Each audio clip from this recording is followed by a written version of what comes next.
Bien, bonjour à tous. Pour l'anecdote, en plus, j'ai commencé chez Altran dans ces locaux même, donc un petit retour aux sources. Alors, je vais vous parler effectivement de digitalisation dans le domaine des transports et donc de mobilité connectée.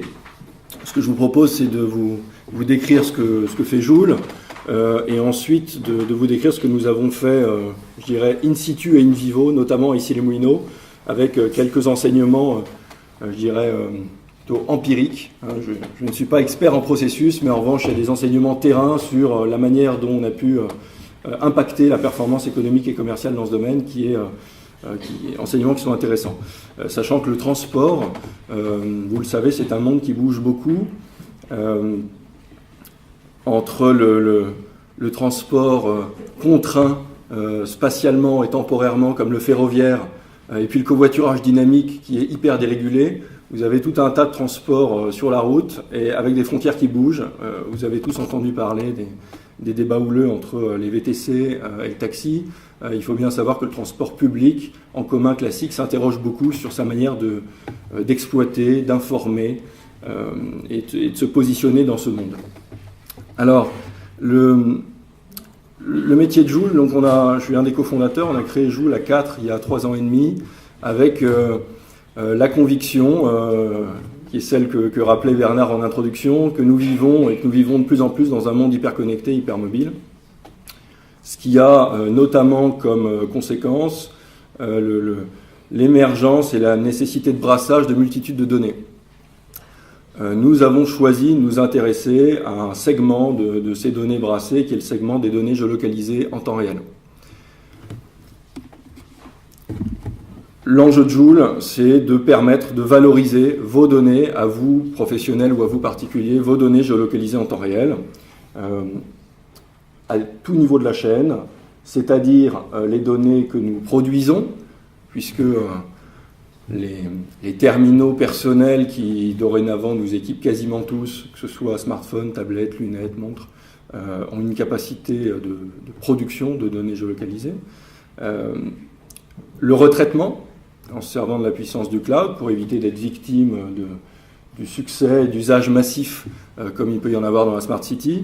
Et puis la capacité de diffusion en temps réel sur tous terminaux, fixes mais aussi mobiles, puisque le terminal qu'on a dans la poche, c'est aussi recapter un signal.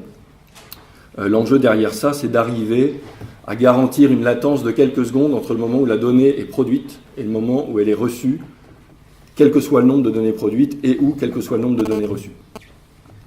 Alors pour l'instant, ça reste très abstrait. Normalement, même en vous concentrant, vous dites « Ok, mais ça sert à quoi ?»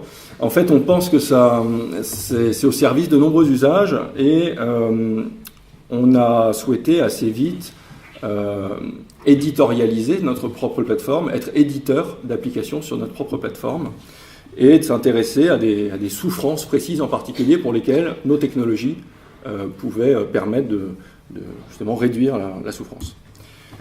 Alors, on s'est penché en premier sur, et c'est là-dessus que je vais me focaliser, sur cette souffrance pour ceux qui prennent le bus. Alors peut-être que vous le prenez, peut-être que vous ne le prenez pas ou plus, ce qui est déjà une réponse. Si vous le prenez, vous dites sûrement, comme les sondages l'expriment, qu'il y a un petit problème avec le bus, c'est que ça reste très imprédictible. Et je dirais dans un monde d'ITS, de systèmes de transport intelligents, il y a beaucoup de systèmes qui évoluent dans le domaine pour l'exploitation, la régulation. L'information voyageur est encore un parent pauvre et le voyageur, qui paradoxalement est quand même celui pour lequel on fait tout ce système de transport, arrive en bout de chaîne et subit une information qui n'est pas très fiable. Si on s'intéresse à l'information voyageur disponible, je dirais que dans le pire des cas, elle est inexistante. Alors c'est plus trop le cas pour le transport en commun, mais vous pouvez imaginer des navettes d'entreprise, des navettes qui desservent des événements ponctuels, où vous n'avez aucune idée de l'heure d'arrivée ou même de l'heure théorique du passage. Vous avez ensuite sur la marche d'après le petit bout de papier racorni au niveau de l'arrêt de bus, avec des horaires donc, nécessairement statiques et théoriques. Ensuite, on a sur pas mal de réseaux cette information théorique accessible, enfin digitalisée, donc accessible par Internet et qui commence à être accessible en mobilité. Je voyais d'ailleurs ce matin un article sur le fait que le smartphone vient de passer devant le desktop pour la réservation de voyage. Donc on sait bien que ces usages en mobilité d'interrogation sont en pleine émergence. Donc ça, c'est déjà un progrès. Et puis si on accélère, on va tout au bout. Le top du top, ce qu'on a d'ailleurs plutôt aujourd'hui en région parisienne, c'est une information entre guillemets temps réel en mobilité. C'est-à-dire qu'en mobilité, vous avez l'heure de passage du bus à l'arrêt.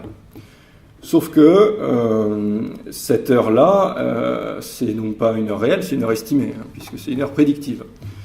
Donc vous avez, dans le meilleur des cas, une sorte d'opacité entre le réseau lui-même et le voyageur, avec une extrapolation plus ou moins heureuse de la part de l'opérateur, qui, à minima, même si elle est très heureuse et fiable, est inconfortable. On a tous vécu, votre bus arrive dans 3 minutes, 2 minutes, 7 minutes. Bon, c'est peut-être vrai, parce que c'est très intelligent, que le bus vient d'être bloqué, qu'il va effectivement arriver dans 7 minutes, mais c'est quand même très anxiogène. Et donc inconfortable, et surtout, et aussi, ce temps estimé d'arrivée s'appuie lui-même sur des données qui ne sont pas vraiment temps réel, et donc déjà que les algorithmes sont faillibles, mais appuyer sur de la donnée qui n'est pas totalement fiable, ça donne des temps estimés d'arrivée qui sont imprécis, et donc à l'arrivée, une souffrance.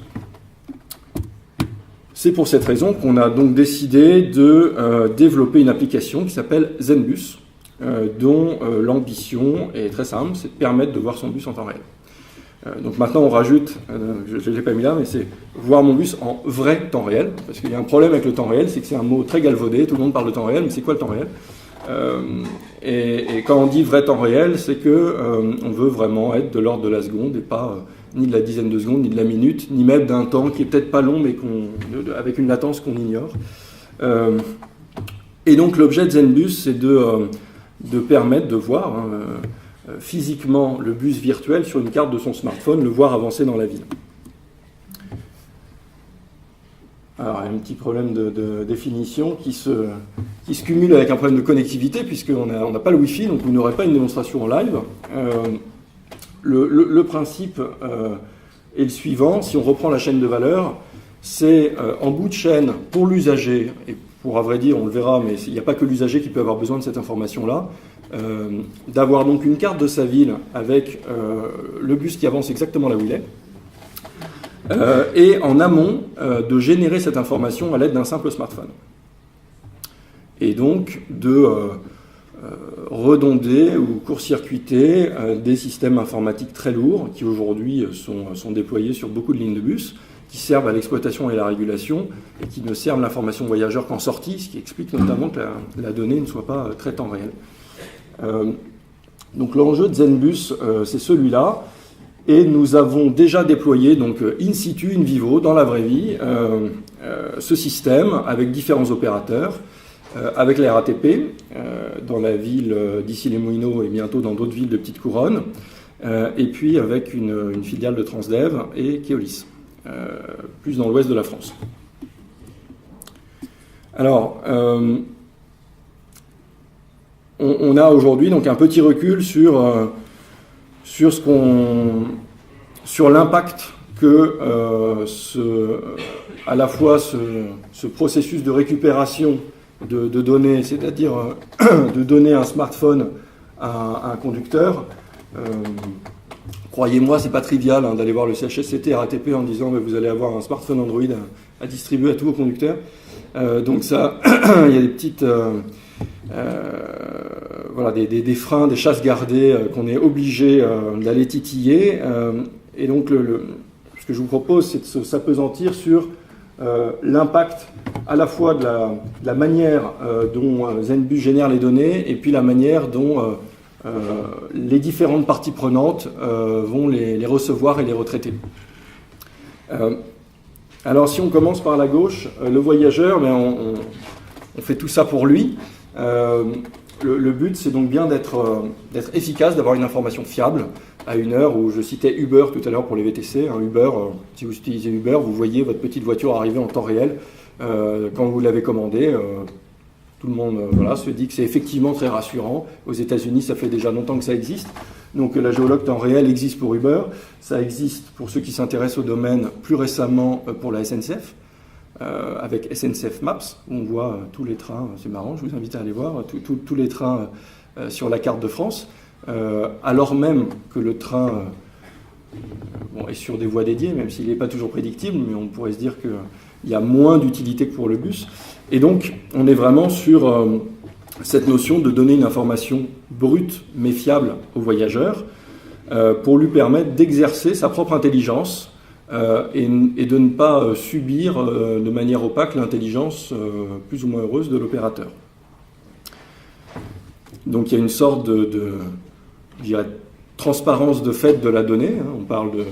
Vous êtes sûrement intéressé par le sujet de l'open data au sens large. Dans quelle mesure on ouvre la donnée à des tiers, et cette donnée de position des bus, c'est notamment pour ça d'ailleurs que ces systèmes type Zenbus ne sont pas encore en place, c'est qu'aujourd'hui, technologiquement, on se rend bien compte que ça y est, c'est possible, mais il y a encore des chasses gardées politiques, parce que cette position exacte du bus représente, légitimement ou pas, mais en tout cas aux yeux de l'opérateur, représente beaucoup de valeur, et l'opérateur n'a pas forcément envie de l'ouvrir.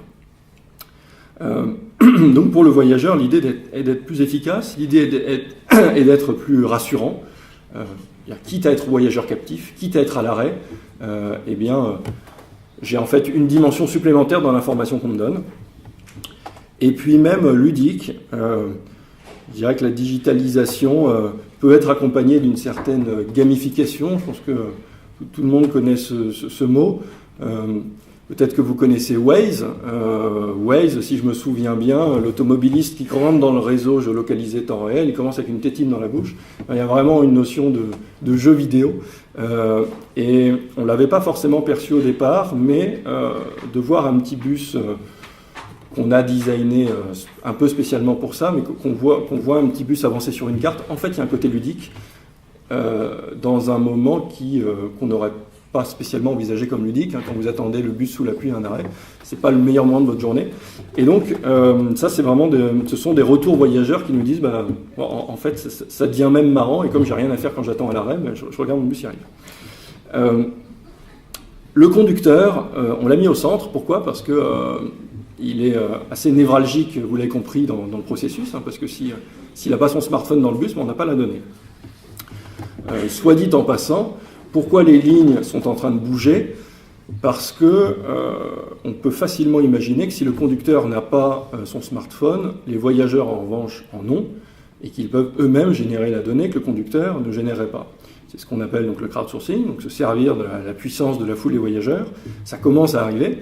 Il y a déjà des villes dans le monde où c'est le cas. Il y a des prémices en France avec une société israélienne qui est spécialisée là-dessus. Donc ça pose évidemment des soucis d'amorçage avant d'avoir l'exhaustivité du réseau, mais j'ai envie de dire que ça pend au nez des opérateurs d'avoir une transparencisation entre guillemets de cette donnée. Donc j'ai envie de dire, il y a un peu obligation de jouer le jeu.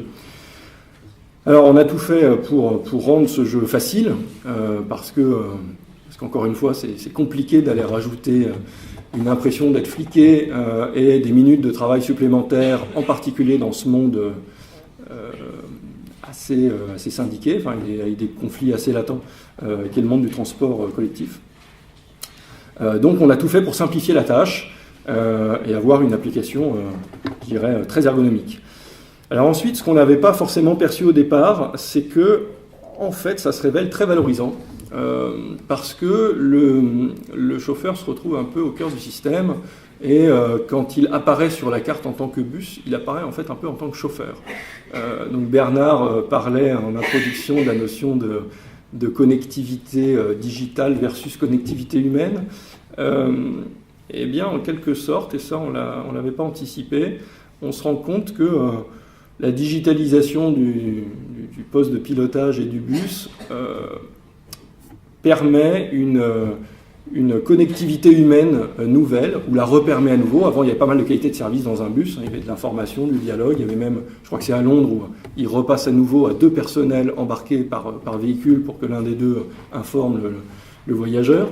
Donc à une heure où l'opérateur se pose des questions sur le rôle du chauffeur et la relation chauffeur-client, eh bien, on s'aperçoit que le fait d'avoir un chauffeur qui joue le jeu vis-à-vis du client est très valorisant pour le conducteur. Et on a des retours d'expérience de conducteurs qui nous disent « bah oui, j'arrive à l'arrêt et là, la personne me dit « ah ben je vous ai vu arriver ». Alors, normalement, elle saute dessus, elle cherche à les triper quand le bus a 30 minutes de retard. Et là, limite, on peut en tout cas amoindrir ce stress et faciliter cette relation. Ensuite, l'utilité, parce que on s'aperçoit assez étonnamment que le conducteur se sert de ZenBus pour lui-même mieux vivre sa vie professionnelle de conducteur. Parce que, en fin de compte, quand on voit des bus animés à l'écran ici les Moulineaux, c'est ni plus ni moins que le réseau social géolocalisé des chauffeurs de bus d'ici les Moulineaux en live. Donc, il y a une sorte de sentiment d'appartenance un peu communautaire des conducteurs. D'ailleurs, on cherche dans notre roadmap à voir comment, entre guillemets, surfer là-dessus. Peut-être qu'on peut leur donner des capacités de communication in-app entre conducteurs. Pas forcément quand ils sont au volant, mais leur dépose. Et puis le conducteur, en fait, se sert de cette géolocalisation pour lui-même s'autoréguler, mieux prendre son service. Pas paradoxalement, mais enfin, alors même qu'il y a beaucoup d'outils quand même propres évidemment aux opérateurs, et pas que la RATP, qui sont censés le faire. Et non, cette géolocalisation temps réel a une vraie utilité. Et alors, côté opérateur, donc l'opérateur, c'est celui qui opère, qui exploite le réseau de transport en commun. L'idée, c'est d'être simple, donc de surtout pas s'interconnecter avec les systèmes d'information en place, ce qui rassure leur DSI et nous aussi par la même occasion, et de faire un système qui est économique à une heure où tout le monde est quand même bien content d'avoir des solutions moins chères, donc évidemment de profiter des terminaux standards, de la puissance du cloud, qui est oui la capacité de mise à l'échelle, mais aussi d'avoir un coût marginal très faible pour la géolocalisation d'un bus. Et puis un système ouvert. Donc là, je pense que ce sont encore les prémices de l'impact de l'ouverture des données, notamment dans le domaine transport, sur l'écosystème. Mais, comme je le rappelais, de toute façon, l'ouverture, c'est le sens de l'histoire. Donc, cette donnée va être ouverte. Reste à savoir à qui elle va profiter, avec évidemment le spectre, comme dans pas mal d'autres domaines de Google, qui a commencé avec Google Transit à récupérer des données ouvertes, et qui, à partir du moment où il capte l'attention du voyageur pour le calcul d'itinéraire et l'information voyageur, peut garder ce flux et se rémunérer sur du paiement en ligne de billets. Donc c'est un peu ça qui effraie plutôt légitimement l'opérateur. Maintenant, face à ça, l'ouverture et la nécessité de réfléchir sur plutôt comment dans ce monde-là arriver à garder la donnée fermée, c'est plutôt aujourd'hui, quitte à ce qu'elle soit ouverte, comment je l'exploite. Donc on est, je dirais, j'ai pas de scoop là-dessus. Tout ce que je peux dire, c'est que on s'aperçoit qu'une telle donnée, en fait, pour un certain nombre de parties prenantes de l'écosystème de mobilité, on s'aperçoit qu'elle a beaucoup d'intérêt. On sera bientôt diffusé ici Lumino sur une borne JC2Go, par exemple. Donc évidemment, une information de qualité peut avoir un intérêt pour, on va dire, des régies pubs au sens large, peut avoir un intérêt pour l'organisation, on parle beaucoup de villes intelligentes. Maintenant, l'organisation de la ville en fonction de données géolocalisées temps réel, ça peut intéresser l'autorité organisatrice, l'urbanisme, un certain nombre en fait, de services auxquels on n'a même pas encore pensé dans la ville. Et donc on est tout juste en train d'explorer ça.